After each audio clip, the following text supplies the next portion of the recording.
Labvakar! Kā ierasts decembra beigās seko gada apkopojums. Mūsu gadījumā jaunākās stila tendences. Mums visiem par lielu prieku aizvadītajā gadā līderpozīcijās izvirzījušās grāmatas un nestandarta grāmatnīcas. Tādēļ pirmais stila sainītis šodien tiek Santai, kura nesen ar kompanjonu atvērusi bērnu grāmatnīcu. Santa, kādai jābūt grāmatai, lai to lasītu uz vietas veikalā? Īstajai bērnu grāmatai jābūt ar piedzīvojumu grāmatai, tā ir jālasa izteiksmēs. Un tā ir jābūt lieliem, skaistiem attēliem. Šī ir vietiņa bērniem. Te ir ērts krēsls grāmatu lasīšanai, milzu grāmatu plaukti ar lielām un mazām gudrām un smieklīgām, bailīgām un ķecerīgām grāmatām, kuru lasītāji ir mazi puikas un meitenes. Šī ir pirmā bērnu grāmatnīca Latvijā, un mums jau īpaši prieks, ka lasīšana nu kļūst par stilīgu lielo un mazo lasītāju dzīvesveidu, kuram piemīt tik vajadzīgā izglītojošā funkcija.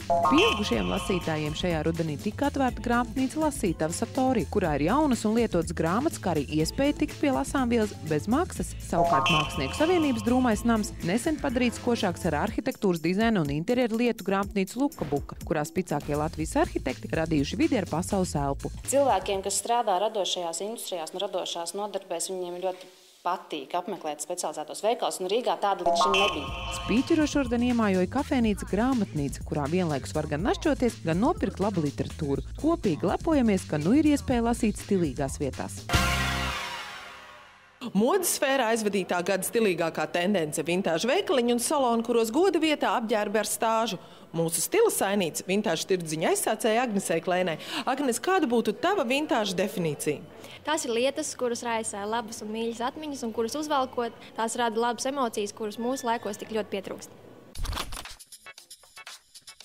Agneses radītie vintāžu tirdziņi strauji iekarojuši popularitāti ne tikai jauniešu vidū. Tā ir vieta, kur iespējams nolūkot štātīti par pāris latiem, kā arī atbrīvoties jau no morāli novecojušām lietām. Andele noris uz pilnu klapu. Arī vintāžas bodītes, jeb modes antikvariāts šogad izkonkurēja zīmolu veikals. Tā piemēram aktīvi jaunieši izveidoja veikaliņu Kultūras namu, kurā valda 80. gadu noskaņas. Pa dienu tas ir veikals, kurā iegādāties apģērbu ar stāžu vai velo trenažieru kā Džēnai Fondai. Savukārt vakarā bodīte pārtop Kultūras namā. Tādējādi pastāv iespēja gan balēties, gan turpināt iepirkties. Tā šeit notiek.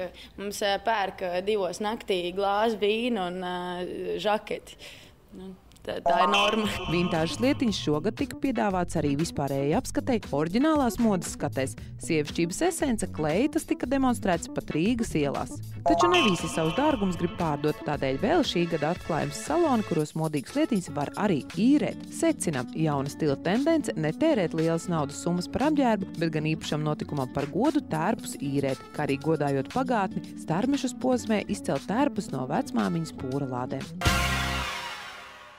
Aizvadītais gads bija pārsteigumiem pilns gastronomijas jomā, tāpēc mūsu stila sainīts pavāriņam Laurītim, kurš šobrīd cītīgi gatavo cienastu, jo viņš eksperimentēja un aizsāka ēšanu tumsā. Sākumā ir tāda neērta sajūta, kā tad tā, es neko neredzu un varbūt kāds mani redz. Aizvadītā gada sākumā TV3 cepuma atraktīvais pavārs Lauris Aleksejevs uzaicināja uz pusdienām. Acis ciet un sēdies pie galda. Kas tas bija par piedzīvojumu. Apkārt melna tumsa un grūti atšķirt baltu vīnu no sarkanā. Toties emocijas ilgam laikam, kā arī āķis lūpā uzzināt, kas ēdienu šovu jomā notiek pasaulē. Izsakojām, ka Somijā cieņā ledus hoteļi ar savu ledus cienīgo piedāvājumu un grādīgiem dzērieniem. Tūlīt nobaudīšu kokteilītais kukta no īpašiem ledus kausiņiem. Man jau liekas, ka tas varētu būt lielisks risinājums taupības laikā mājsaimniecībā. Savukārt Dānijā tiek spēlēts vienīgais pasaulē ēdienu teātris. Grūti atrodamajā un unikālajā angārā ir iespējams palutināt visas 5 cilvēku maņas ar mūziku, video projekcijām, dzērieniem, kustībām un visbeidzot ar ēdienu. Secinām, ka gastronomijas pasaule ir uz mākslas veida viļņa, tāpēc ar nepacietību gaidām jaunas vēsmas no Latvijas virtuves mākslas meistariem, jo ēdienu pasaule ir atvērta eksperimentiem ar neierobežotām iespējām. Vēl vienu stila sainīti šovakar dāvinām Lindai no Jēkabpils par drosmi un oriģinālām idejām piedaloties mūsu konkursā Naivisms modē. Linda, cik tavā stilā ir naivisms, cik modes aprēķins? Naivisms, pilnīgs naivisms. Aprēķins, katram pašam spriest. Skatoties pēc maniem darbiem, protams.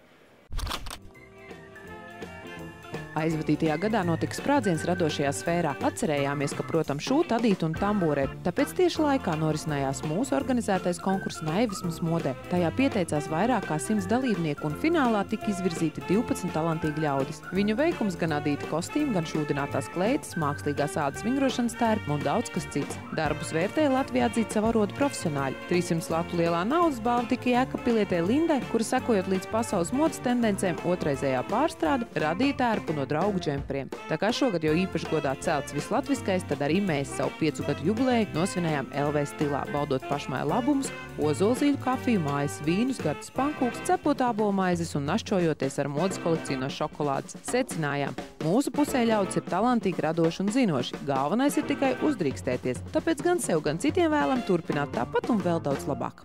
Radošajā ziņā izvadītais gads ir bijis ļoti krāšņs, lai tāds ir arī nākamais. Un vēl labāks! Laimīgu jauno gadu! Atā!